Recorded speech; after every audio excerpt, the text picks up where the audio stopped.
And during all this time, I got to meet my longtime partner, Paul Reiner, in San Francisco.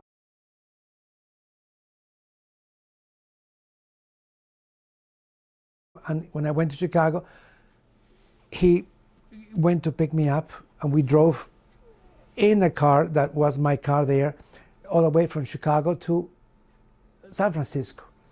And because the beginnings were poor, because he got divorced and he had to pay a lot of alimony and child support, we moved to an apartment house in Palo Alto. I think it was called the Tan House.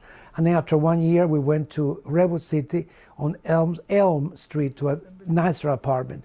But we thought, why not have a house? So somehow something came about, excuse me, that there was a house for sale on Potrero Hill at 1133 DeHarrow, and Charlie Peterson had the listing.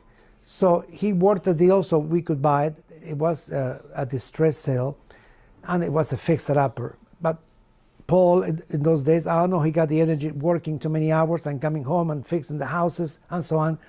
We got to fix the house and started living in Potrero Hill, our first house ever. We had other houses before, but that was with my parents, not with him. Now my parents living in Chicago. My mother decided to retire from her teaching position, and my father was working in school too, as a school in the janitorial services. He didn't speak English well.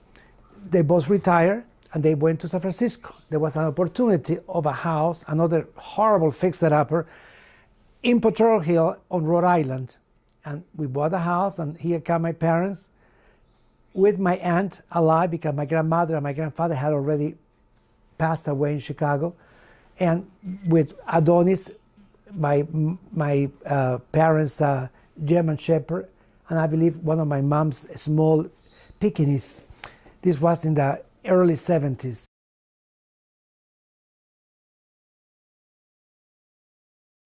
Now we are in the Harrow, and my parents are on Rhode Island. Now an opportunity comes about that there's a lady who has passed away by the name of Ann Polich. She owned a beauty salon called Ann's Salon, and she lived only a few doors away. She wanted to sell her house and sell the shop. She wanted to move, I guess, to Santa Rosa.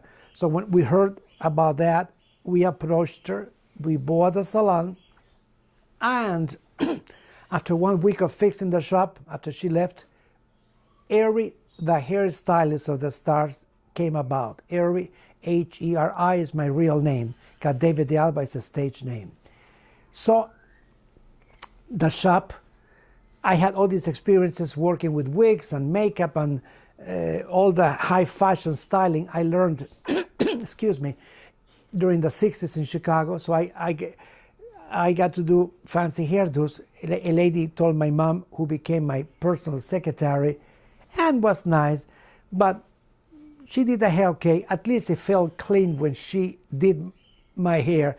My mother said, you better do more than making these people feel clean, you better make them look glamorous. So I used hair pieces for some of these ladies and made them very glamorous and everything. So we had a lot of locals from the area, Potrero Hill, ladies and gentlemen, that came into my shop, and some of the boys from Finocchio's, when they found out, they would come and bring wigs, so I would do their wigs. I did most of the wigs for the performers at Finocchio's. Now, there comes an opportunity when I get to work at Finocchio's after an audition and coming back, I get hired to be working there steady. So I had to work at Dara Finocchio's 4 shows a night and the beauty salon in the daytime. How I managed to sleep a few hours, I guess when you're young, you can do things like that and not collapse. I made it.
vida es una tómbola, tómbola, la vida es una tómbola, tómbola de luz y de colores, y todo es en la tómbola, tómbola, y todo es en la tómbola, tómbola, encuentras un amor, tómbola, en la tómbola del mundo, porque todo mi cariño a tu número juguete, yo he soñado con tu nombre, esperaba conocerte y la tómbola del mundo me premió con tu querer, porque la vida es una tómbola, tómbola, la vida es una tómbola, tómbola de luz y de colores, y todo es en la tómbola, tómbola, y todo es en la tómbola, tómbola, encuentras un amor,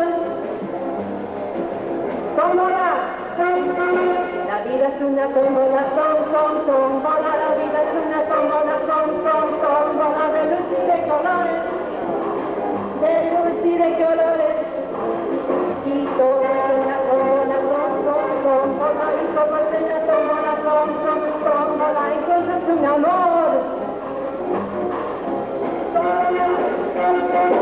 En la tómbola del mundo yo he tenido mucha suerte, porque todo mi cariño a tu número juguete, yo he soñado con tu nombre, esperaba conocerte, y la tómbola del mundo me premió con tu querer, porque la vida es una tómbola, tómbola, la vida es una tómbola, tómbola de luz y de colores,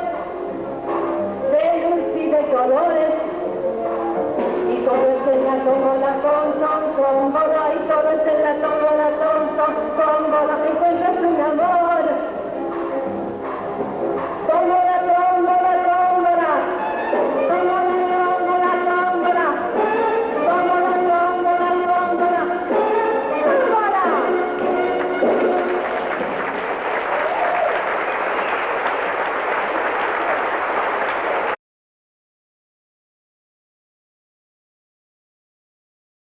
So now cameras, TV cameras came about from Chemo TV in Spanish and Channel 2 and Channel 4 because they found out that it was what they call a mama and papa store, because it was the son doing the hair and the mother, that's the secretary. But because my mother had many degrees, her name was Dr. Tila Garcia, she used psychology. So a lady came that had problems, she would, well, after I did the hair, they were getting the hair dry, she would try to console them and so on. So my mother became very popular among the ladies.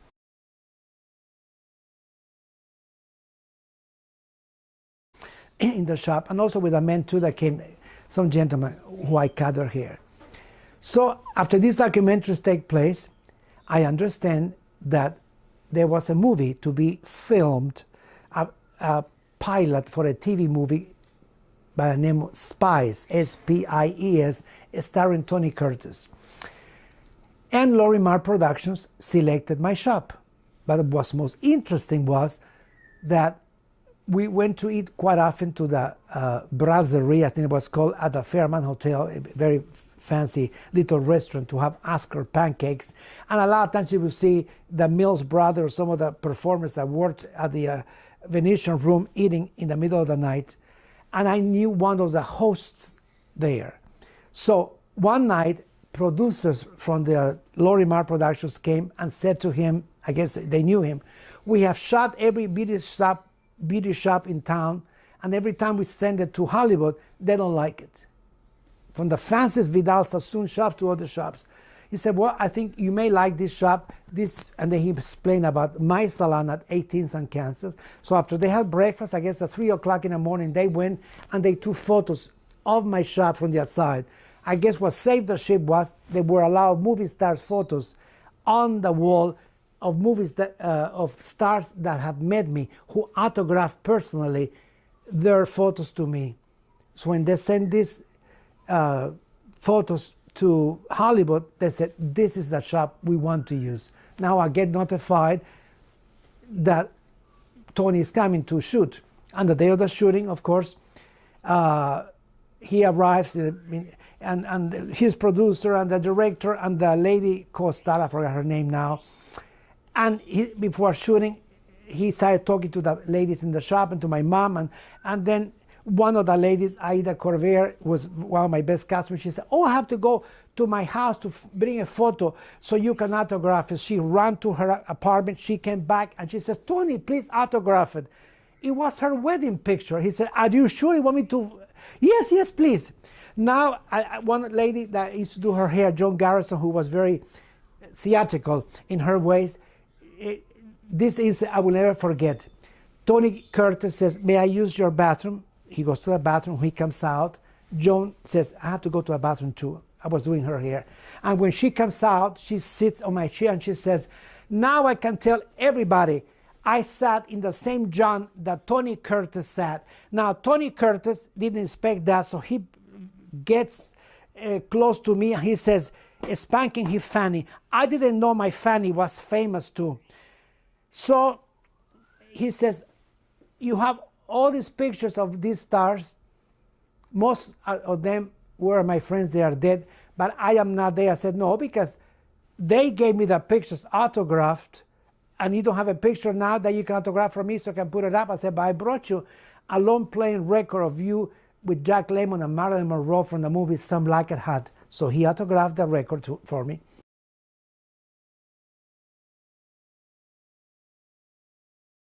And he said, let's go outside in between the scenes. So we went outside. He took my album. He directed me across the street where they used to have a oh my goodness, a guy who owned a like an antique shop. And there are cameras, and then all kinds of people from Potrero Hill walking. I don't know who they were. So he said to me, here's my director and here's my producer. So I said to Tony, in a very theatrical way, I only talk to Mr. DeMille, Tony. I don't talk to anybody else. He said, I know you do Gloria Swanson on stage, a little bit of Norma Desmond. Why don't you do this? We have some leftover film that we can probably use for a promo later. So I did a little scene from Norma Desmond. And then he took me back to the shop. He said, I take off my hat because you work in drag at Finocchio's, because shooting in drag for Some Like It Hot was very difficult for Jack Lemmon, for myself. So I take off my hat.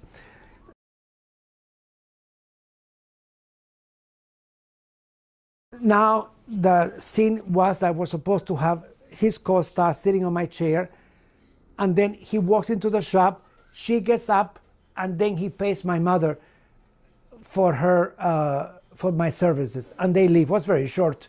They had to do it once or twice. Then afterwards he left, and a day later, meanwhile, the photographer from Potrero Hill, I forgot his name now, he came, he took photos outside, and even the late Herb Caen wrote in his column that Tony Curtis came to film at Heri's Beauty Salon.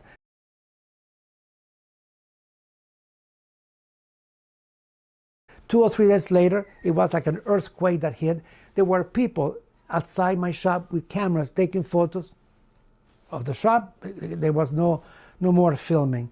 So now I had to transport you many years forward. When I got to see Tony Curtis before he passed away in Las Vegas, he did two retrospective interviews conducted by Norman Clark at the Flamingo Library, which I also played myself. And I got to meet him in the VIP room By that time he had a stroke, so he was sort of in a wheelchair-like type situation. And when I came, I think I wore something like this, but I had a little angel on my lapel. I said, Tony, this is Dave Heri. Oh yes, from the shop. He was very, very sharp. I filmed in your shop. I said, remember the story about the lady and the John? I said, refresh my memory. So I told the stories. Oh yes, I remember now. So people were saying the VIP room, how come this guy knows Tony and Tony's talking to him like family? Then he says to one of the ladies who works at the Flamingo Library, when Mr. Alba does Judy, I want you to be the best seat of the house for my wife and I. That never took place because he passed away.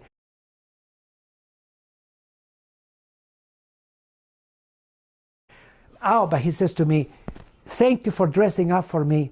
And anybody who has a lapel, an angel on the lapel, is okay in my book. I said, I wouldn't think of otherwise dressing up, but dressing up in front of a famous star like you. I am not the nowadays crowd that comes in t-shirts and floppy shoes. I pay respect to you or anybody in the business. So this was many years later.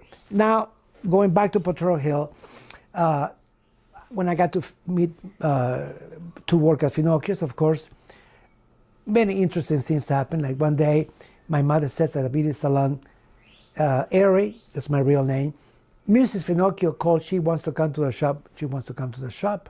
Why? So this was after my long run at Finocchio's.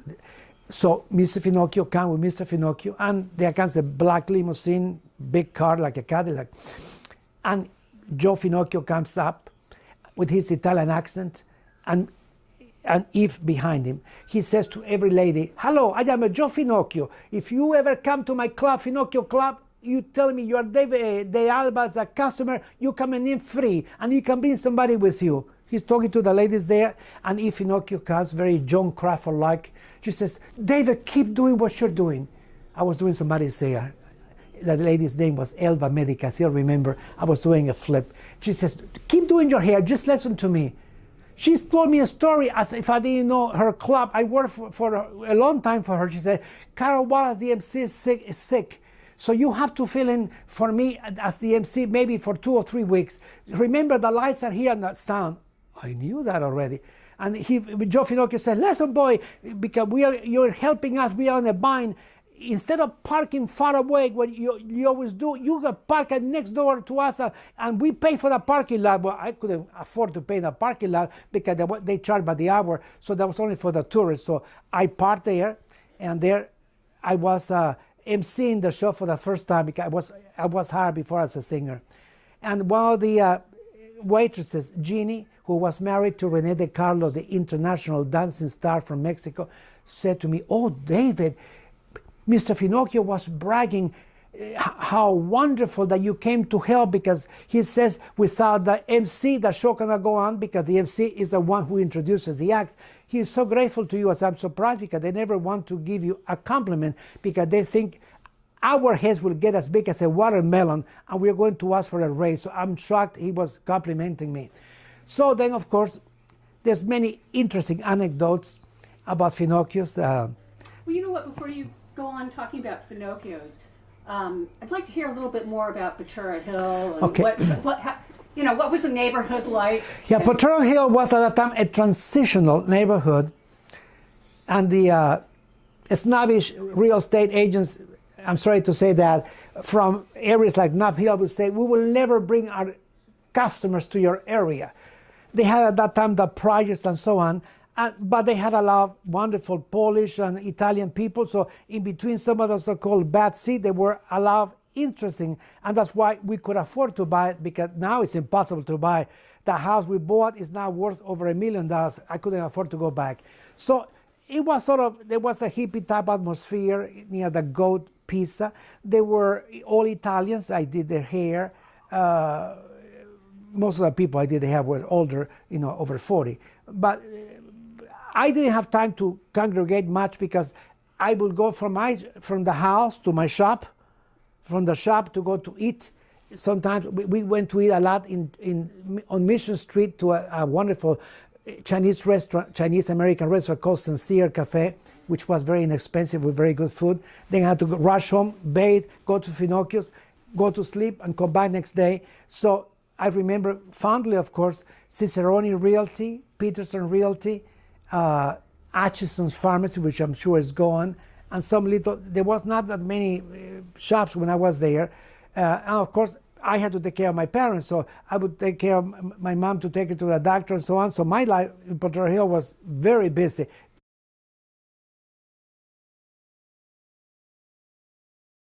Between my parents and my aunt who was alive, Consuelo, and working in the shop, going to buy the supplies for the shop, going to Finocchio's, going to rehearse with a musical, with the director of the band, Bill Bullard, in Oakland.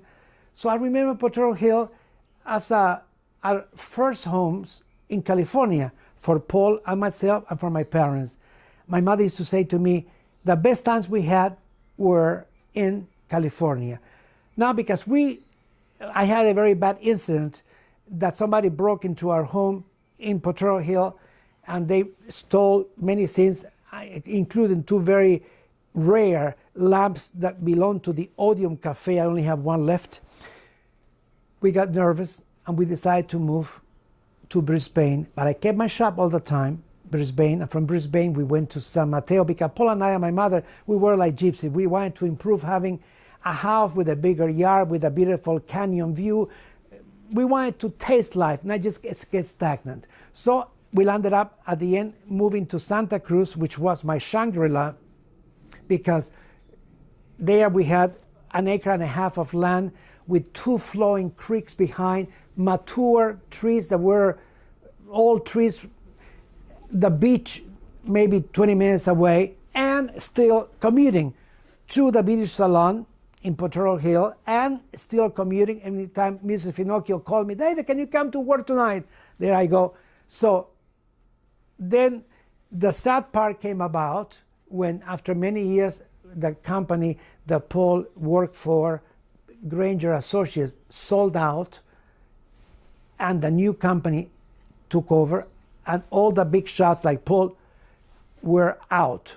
When he went to work, put the card in, it wouldn't work, and the guard said, you don't work here anymore. So when I came home from work, from the beauty salon, I see him like a white ghost. He said, I lost my job. So now comes the dilemma, trying to find a job in California. Nothing happens. He had to go through angioplastics twice because that caused him to have a light heart attack. My mother said to me, you know, we never in life could enjoy many things for a long time because something comes to destroy it. And I think this is the time we have to leave California for good. Paul applied in San Diego and nothing happened. The people that were supposed to be his friends that he helped, nobody came to his rescue. So he applied and the job came in Santa Fe, New Mexico. Now we have to put the house for sale, the beauty salon for sale, and that was the hardest thing for me to do because I had to give a written letter to each lady explaining why I was leaving so they could read while they're getting the hair dry. Some of them came out crying, oh, Teal, I'm sorry, David. They were like family members to me. So somebody said to me, why did you leave California? I said, it's not because we wanted to. It was destiny that forced us. And although we were gypsies, we would have stayed forever in Santa Cruz, and I probably would have stayed in the beauty shop even though my mother passed away in 2008 working, because although Finocchio's closed, I could have done shows in California. But oh, I'm sorry. I wanted to hear about some of the people who came in to your hair salon. My hair salon came like the owner, Nelsa Sabadini, who owned the salon. She was an all-Italian family.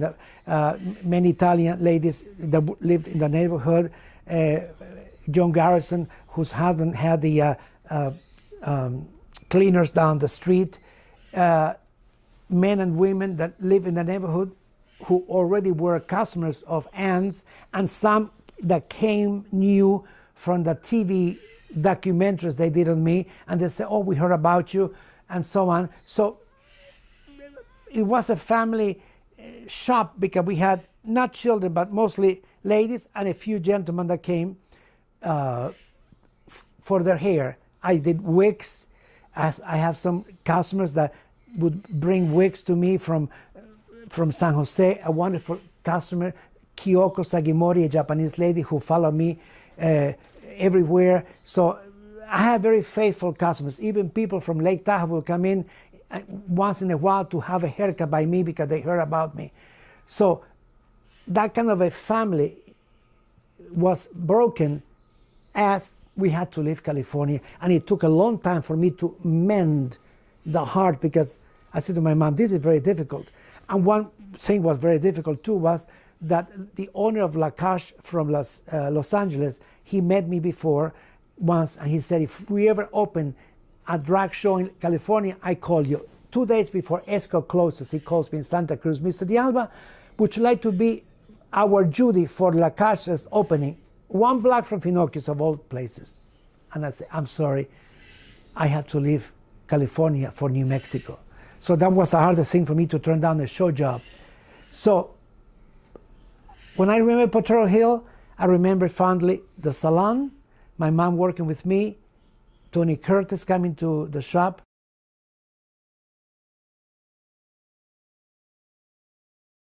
Many people from different areas bringing some celebrities that were not famous, but they still were performers that came for me to do their wigs. Us, Paul, fixing both houses on Rhode Island and the Harbor, making houses that were ready to be torn down into livable houses, beautiful houses. I did meet in Potrero Hill, across the street, Robin Price. That was his stage name. His real name was Douglas Cumming. He became a friend for life. He worked at Finocchio's before my times during the 60s. So when he knew that Paul and I, we bought a house, he introduced himself, and he helped me a lot, making costumes for me. And after we left California, he followed me to Arizona. He even came to see me perform here. So that's a very good memory from Potrero Hill. Robin Price and his mom, Mary, who I did her hair and I did his hair. Did you go 20th? Yeah, when I left the house, there was a guy next door. I don't like to remember his name. He was always the sour puss. Every time you make some sound, oh, you're making some noise singing. I said to him, boy, you should move into a farm because this is a city. By the time I moved, he moved too, next door to me. But next door to us, there were some hippie guys, very, very funny. They used to live there and very nice to me. And then Robin Price and some older ladies across the street. But I wasn't coochie with the neighbors. I didn't have time. I had to, my life was busy between eating, my parents, and beauty shop at Finocchio's. My day went like this. But the only actually good, and of course, in Potrero Hill, Ruth was in charge of the, she's retired now, Passon, I forgot her last name. Ruth Passon. Passon, yes. She gave me a little column in the Potrero, because there was a write-up about me when I opened the shop.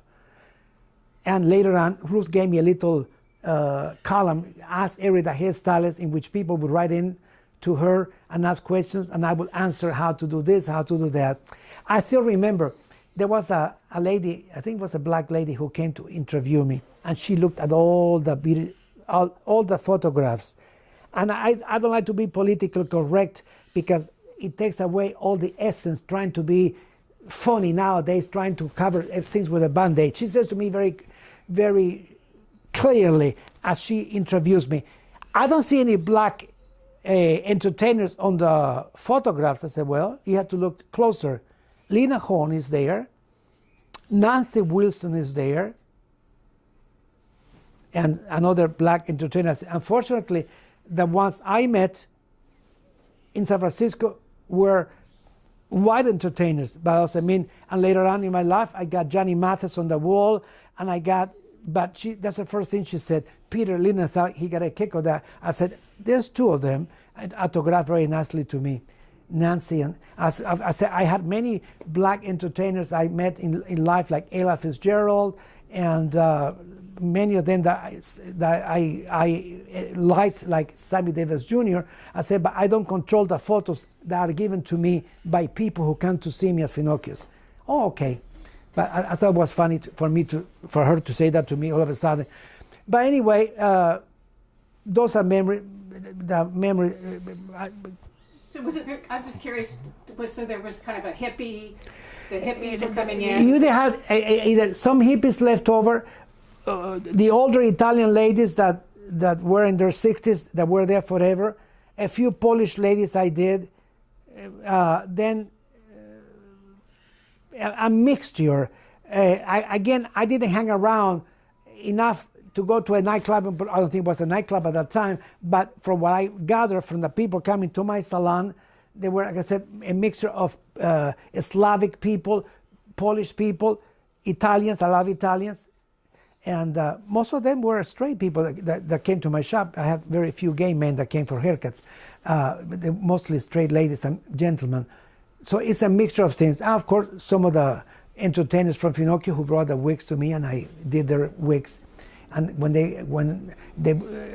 of them, Lucian, who used to do Sophie Tucker, he will go on the stage and says, "This creation was by David Alba, who did my hair." So I used to get my name announced all the time at Finocchio's.